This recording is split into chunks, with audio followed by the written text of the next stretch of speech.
Scripture tells us to run with endurance the race that is set before us. Run with endurance the race that is set before us. On Monday morning, the sun rose over Boston. The sunlight glistened off the State House dome. In the Common and the Public Garden, spring was in bloom. On this Patriots' Day, like so many before, fans jumped onto the tee to see the Sox at Fenway. In Hopkinton, runners laced up their shoes and set out on a 26.2-mile test of dedication and grit and the human spirit. And across this city, hundreds of thousands of Bostonians lined the streets. Runners cups of water and to cheer them on. It was a beautiful day to be in Boston.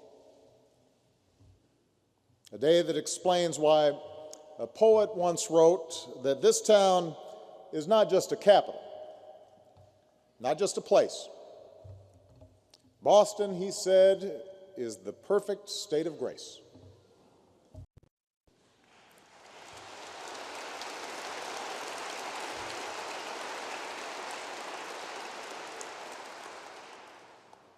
And then, in an instant, the day's beauty was shattered.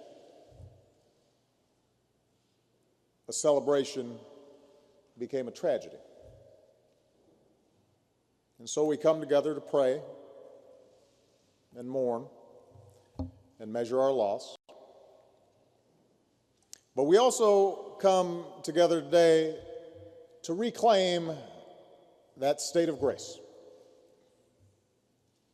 to reaffirm that the spirit of this city is undaunted, and the spirit of this country shall remain undimmed. To Governor Patrick, Mayor Menino, Cardinal O'Malley, and all the faith leaders who are here, Governors Romney, Swift, Weld, and Dukakis, members of Congress, and most of all, the people of Boston and the families who've lost a piece of your heart. We thank you for your leadership. We thank you for your courage. We thank you for your grace. I'm here today on behalf of the American people with a simple message. Every one of us has been touched by this attack on your beloved city. Every one of us stands with you.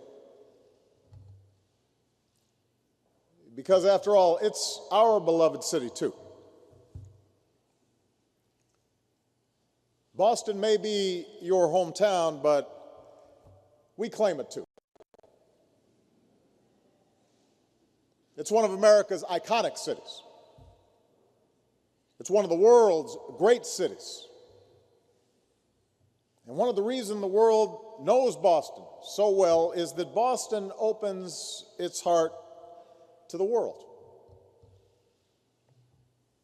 Over successive generations, you've welcomed again and again new arrivals to our shores. Immigrants who constantly reinvigorated this city and this commonwealth and our nation. Every fall, you welcome students from all across America and all across the globe. And every spring, you graduate them back into the world, a Boston diaspora that excels in every field of human endeavor. Year after year, you welcome the greatest talents in the arts, research. You welcome them to your concert halls and your hospitals, in your laboratories, to exchange ideas and insights that draw this world together. And every third Monday in April, you welcome people from all around the world to the hub for friendship and fellowship and healthy competition. A gathering of men and women of every race and every religion, every shape and every size. A multitude represented by all those flags that flew over the finish line. So whether folks come here to Boston for just a day or they stay here for years, they leave with a piece of this town tucked firmly into their hearts. So Boston's your hometown, but we claim it a little bit too. I know this.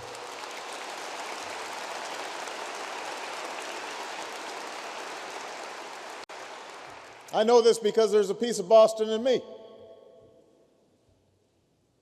You welcomed me as a young law student across the river. Welcomed Michelle too. You welcomed me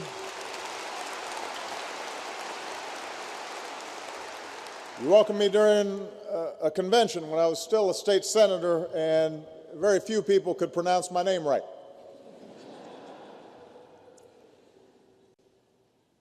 Like you, Michelle and I have walked these streets. Like you, we know these neighborhoods. And like you, in this moment of grief, we join you in saying, Boston, you're my home. For millions of us, what happened on Monday is personal.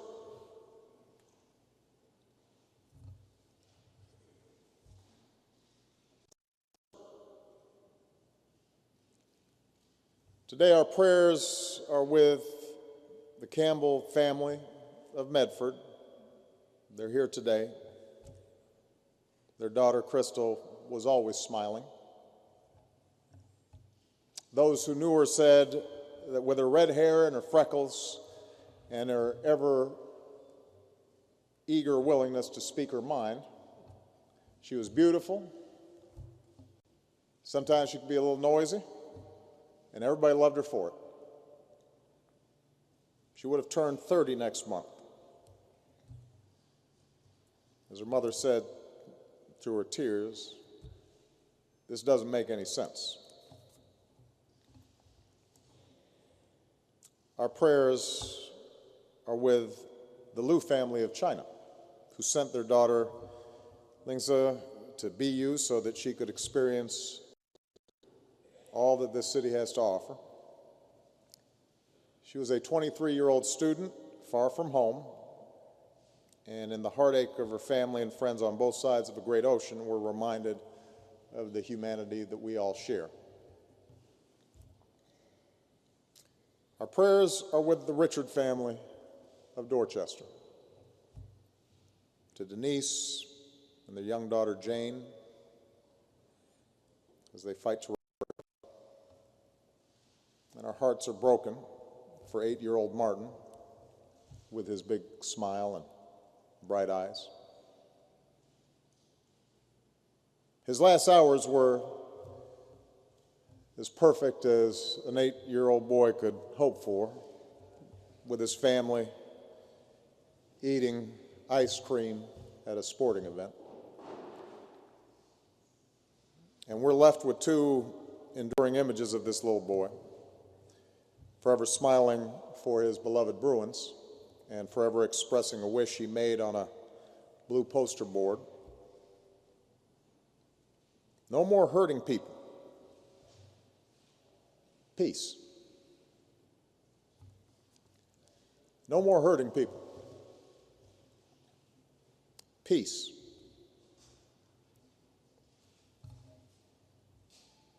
Our prayers are with the injured.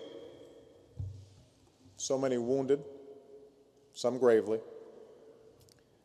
From their beds, some are surely watching us gather here today, and if you are, know this: as you begin this long journey of recovery, your city is with you, your commonwealth is with you, your country is with you. We will all be with you as you learn to stand and walk, and yes, run again.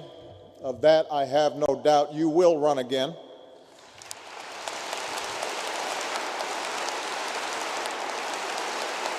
You will run again.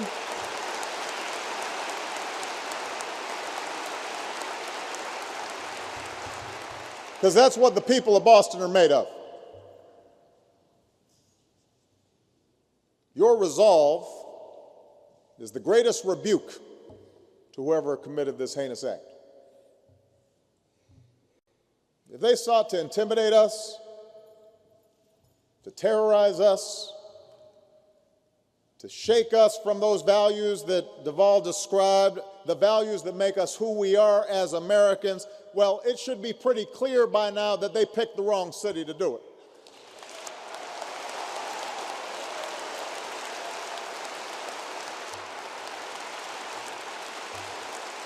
Not here in Boston.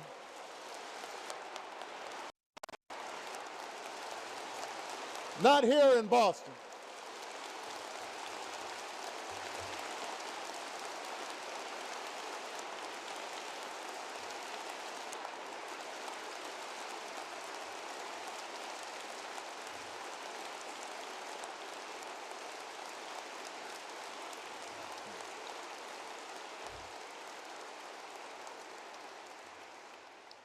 You've shown us, Boston, that in the face of evil, Americans will lift up what's good. In the face of cruelty, we will choose compassion. In the face of those who would visit death upon innocence, we will choose to save and to comfort and to heal. We'll choose friendship. We'll choose love.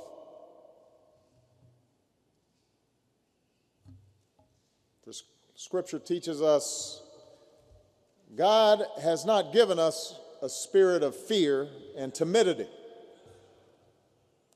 but of power, love, and self-discipline. And that's the spirit you've displayed in recent days.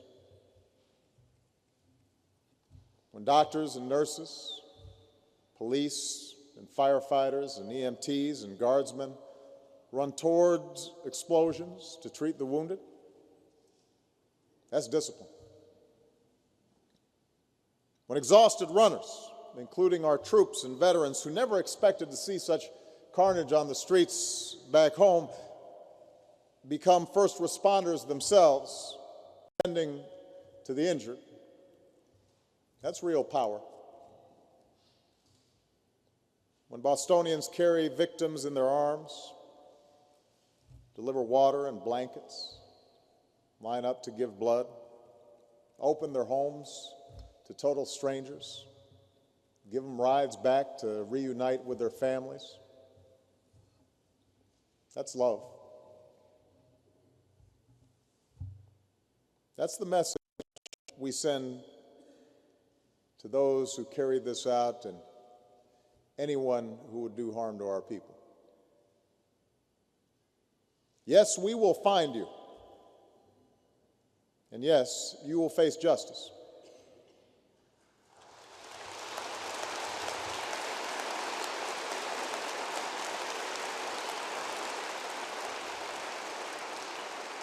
We will find you, we will hold you accountable, but more than that, our fidelity to our way of life, to our free and open society, will only grow stronger. For God has not given us a spirit of fear and timidity, but one of power and love and self-discipline. Like 78 years old, the runner in the orange tank top who we all saw get knocked down by the blast, we may be momentarily knocked off our feet. But we'll pick ourselves up. We'll keep going. We will finish the race.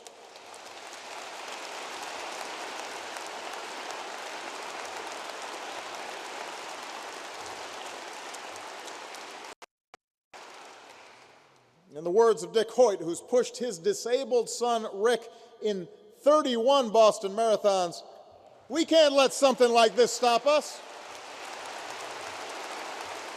This doesn't stop us. And that's what you've taught us, Boston. That's what you've reminded us. To push on. To persevere. To not grow weary. To not get faint. Even when it hurts. Even when our heart aches. We summon the strength that maybe we didn't even know we had, and we carry on. We finish the race. We finish the race because of who we are, and we do that because we know that somewhere around the bend, a stranger has a cup of water. Around the bend, somebody's there to boost our spirits. On that toughest mile, just when we think that we've hit a wall, someone will be there to cheer us on and pick us up if we fall. We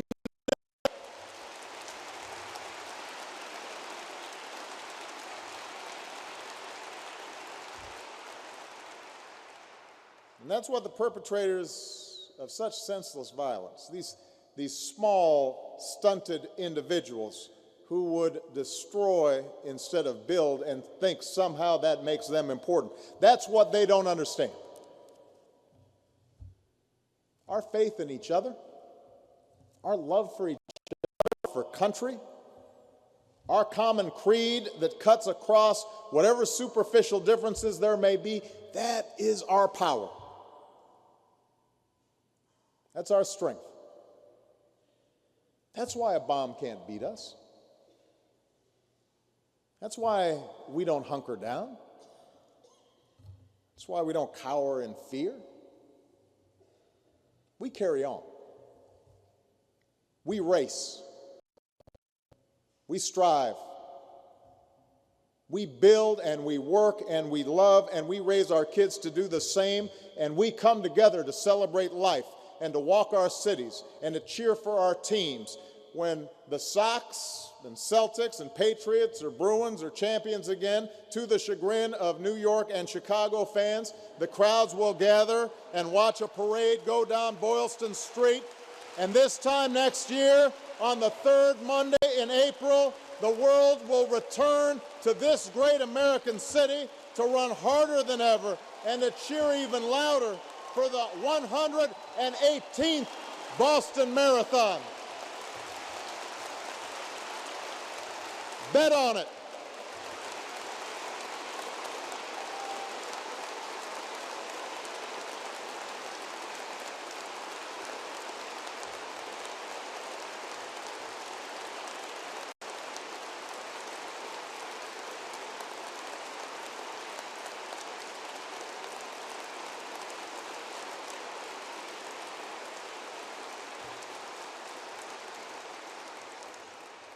Tomorrow, the sun will rise over Boston.